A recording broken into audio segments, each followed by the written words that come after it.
Assalamualaikum warahmatullahi wabarakatuh.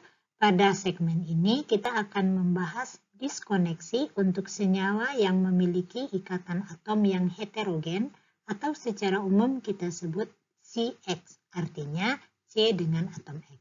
Diskoneksi dilakukan pada ikatan heteroatom tersebut.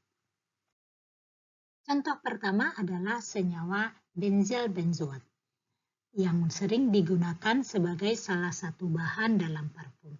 Di sini kita bisa melihat ikatan CO, ini adalah ikatan CO, sehingga dilakukan diskoneksi pada posisi tersebut yang menghasilkan benzil alkohol dan benzoil klorida. Benzil alkohol dengan benzoil klorida. Yang dengan diskoneksi lebih lanjut dapat disintesis dari asam benzoat. Jadi benzoil klorida dapat disintesis dari asam benzoat. Nah,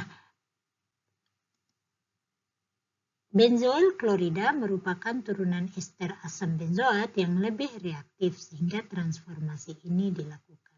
Sekedar mengingatkan dari kuliah organik 1 dan 2, gambar ini menunjukkan transformasi yang umum dilakukan untuk sintesis turunan asam karboksilat.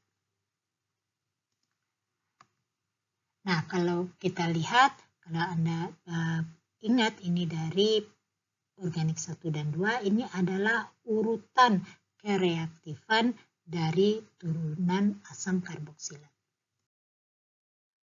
Contoh berikutnya untuk diskoneksi CX adalah sintesis propanil, suatu insektisida yang digunakan dalam pertanian khususnya pada tanaman padi. Seperti sebelumnya, Anda melihat ada senyawa turunan ester yaitu amida di sini. Ini adalah gugus fungsi amida, sehingga diskoneksi dilakukan pada ikatan CN. Sehingga didapat propionil klorida dan dikloroanilin yang dapat disintesis.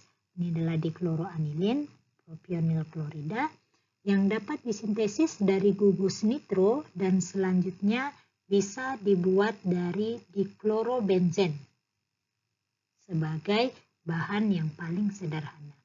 Silakan Anda berlatih menuliskan reaksi sintesisnya dari reaksi retrosintesis ini. Jadi pertama Anda lakukan nitrasi untuk mendapatkan senyawa nitro ini, kemudian direduksi menjadi amina, kemudian amina direaksikan dengan propionil klorida untuk membentuk propanil. Nah, untuk senyawa eter, sekarang kita akan lihat senyawa eter. Diskoneksi dilakukan pada ikatan CO dan metode paling umum untuk melakukan sintesis eter adalah dengan metode Williamson.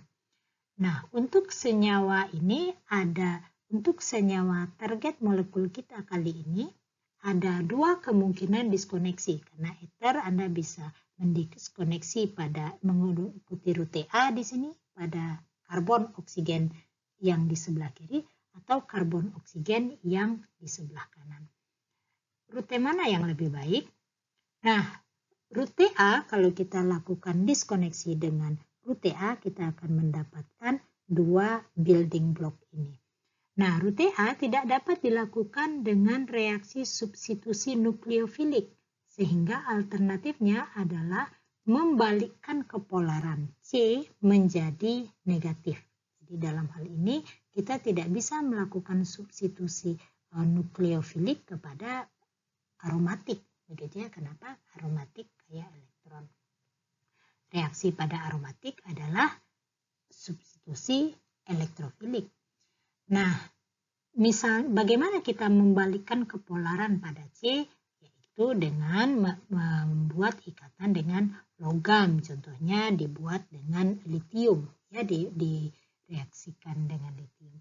Kepolaran terbalik ini disebut dengan konsep umpolung. Reaksi ini dapat dilakukan dengan mereaksikan benzil litium dengan, ini adalah suatu benzil litium dengan suatu alkoksil klorida. yang merupakan senyawa yang mudah meledak. Kalau kita lihat alternatifnya, yaitu rute B, sekarang kalau kita lihat rute B, reaksi dapat dilakukan dengan metode sederhana dengan menggunakan reagen yang murah dan mudah didapat, yaitu fenol. Sehingga meskipun secara teori kedua reaksi ini mungkin, rute yang lebih mungkin untuk produksi eter adalah rute B yang lebih baik.